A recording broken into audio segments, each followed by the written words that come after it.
Une lionne ose s'en prendre à un éléphanteau, mais elle va affronter la pleine puissance de l'amour maternel. Ce qui s'est passé ensuite, même un ranger présent est resté bouche bée. Et vous, qu'auriez-vous fait à leur place? Dites-le nous en commentaire. Dans le berceau doré de la savane africaine, où la chaleur ondule et où le temps suit le rythme silencieux de la nature, le monde se déploie dans une majesté tranquille, vaste et indomptée. Cette terre est peinte avec les couleurs de la survie. La poussière rouille, l'herbe dorée, et le vert profond et patient des acacias. Des troupeaux d'impalas ondulent sur la plaine comme de l'encre renversée. Les girafes broutent paresseusement les cimes épineuses, et au loin, un nuage de poussière annonce la marche des éléphants. Parmi eux, haute et déterminée, Nia, matriarche de l'un des plus anciens troupeaux de la région.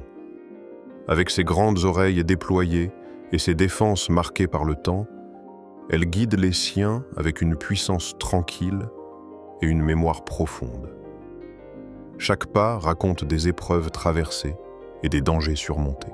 À son flanc trottine Tula, son petit, une créature d'à peine 1 an, avec des oreilles trop grandes et une trompe qu'elle ne sait pas encore maîtriser. Son monde est plein d'émerveillements. Chaque scarabée est une merveille, chaque buisson qui bruisse, un mystère. Ses petits pieds trébuchent dans l'herbe, à la poursuite des papillons, imitant le barrissement de sa mère. En ce matin ensoleillé, la curiosité de Tula prend le dessus. Attirée par une volée de pintades scintillantes, elle s'éloigne plus qu'elle ne devrait. Ses petits couinements joueurs résonnent doucement dans la plaine. Mais dans la nature sauvage, une seconde d'inattention suffit pour que tout bascule.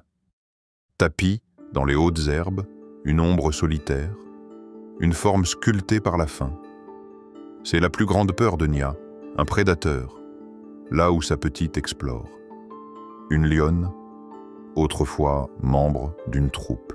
Elle vit désormais en marge, exilée. Ses côtes saillantes transpercent son pelage doré. Elle se déplace comme un murmure sur la terre. Ses yeux ambrés se fixent sur Tula. Ordinairement, une lionne n'oserait jamais attaquer un éléphant, même un petit. Mais le désespoir change les règles. Son ventre est vide, son énergie s'amenuise. Son instinct hurle, elle se tapit au sol, ses muscles tendus comme des cordes. Sa queue frémit dans l'herbe. L'éléphanteau est seul, petit, vulnérable. La lionne commence son approche, pas à pas, silencieuse comme le crépuscule. Elle se rapproche. Le seul son est le souffle du vent et les battements de son cœur. Puis elle bondit. L'attaque est soudaine, violente. Le barrissement de Tula devient un cri de terreur. Un hurlement aigu, perçant, qui transperce l'air comme une sirène. Ses petites pattes s'agitent alors que la lionne s'écrase contre son flanc, ses griffes s'enfonçant dans sa chair tendre. Mais ce cri ne fait pas que traduire la peur. Il appelle la fureur d'une mère à travers toute la savane. Nia s'arrête net, son regard s'affûte. Ses oreilles immenses se dressent, captant la direction du hurlement. À cet instant, quelque chose d'ancien s'éveille en elle. Un feu plus vieux que le temps. Une poussée d'instinct pur, brute. Elle charge. Le sol tremble sous ses pas. Elle fonce à travers les hautes herbes. Des nuages de poussière s'élèvent derrière elle. Le reste du troupeau réagit d'un seul élan. Barrissement, piétinement, formation d'un mur protecteur. Mais Nia prend de l'avance. Elle surgit dans la clairière, et elle les voit, sa fille, sous le poids d'une lionne qui lutte. Et sans la moindre hésitation, elle frappe. La lionne n'a même pas le temps de réagir. Nia la percute avec la force d'un rocher, la projetant à travers la clairière. Tula roule sur le côté, poussant un cri de peur. Son flanc est ensanglanté, mais elle respire. La lionne tente de se relever, sonnée, blessée. Mais Nia est déjà sur elle. Avec une précision terrifiante, la matriarche enroule sa puissante trompe autour du corps de la lionne. Il n'y a aucun doute sur sa force. La lionne griffe, grogne, se débat. Mais c'est comme lutter contre le ciel lui-même. Et puis, dans un moment aussi surréaliste que saisissant, Nia soulève. La lionne s'élève dans les airs, suspendue au-dessus de la savane, les pattes agitées dans le vide. Elle est totalement à la merci de la mer qu'elle a osé défier. Le troupeau les encercle, défense pointée vers l'avant. Les barrissements grondent comme le tonnerre. Ce n'est pas qu'une démonstration de force, c'est un verdict. Non loin de là, dans un petit poste dissimulé sous les feuillages des arbres maupins, le rangeur Eli Markel sirote son thé du matin. Il patrouille dans cette région depuis plus de 16 ans. Il a marché aux côtés des zèbres, suivi les lions, témoin du tendre comme du terrible. Mais aujourd'hui, le son qui parvient à ses oreilles n'a rien de banal. C'est un grondement tonitruant, viscéral, suivi d'une série de barrissements pressants et d'un hurlement fantomatique. Il se lève d'un bond, attrape son sac de terrain et ses jumelles. Il enfourche sa moto et fonce sur les pistes de terre, le vent tirant sur sa chemise kaki. Les oiseaux s'envolent sur son passage. Alors qu'il approche d'une crête, il l'entend plus distinctement. L'affrontement de titans. Un frisson de peur ancestrale parcourt l'air. Il coupe le moteur et continue à pied, le cœur battant. Puis, en atteignant le sommet de la colline, il aperçoit la scène dans la clairière, noyée de poussière et de chaos. Nia soulève la lionne très haut dans les airs, sa trompe puissante enroulée fermement autour du ventre de la prédatrice. Les yeux de la grande mère éléphant brûlent d'un feu primal. Tout autour d'elle, le troupeau monte la garde, oreilles déployées, trompe oscillant dans un rythme intense. Tula est allongée tout près, tremblante, du sang sur le flanc, et sous tous leurs pas, le drame de la vie sauvage se grave dans la terre. Eli avance lentement, les mains ouvertes. Il ne dit rien, pas encore. Il respecte cet instant. Il la respecte, elle. Nia, murmure-t-il avec douceur, d'une voix posée. Doucement, ma belle, c'est fini. Ses oreilles tressaillent.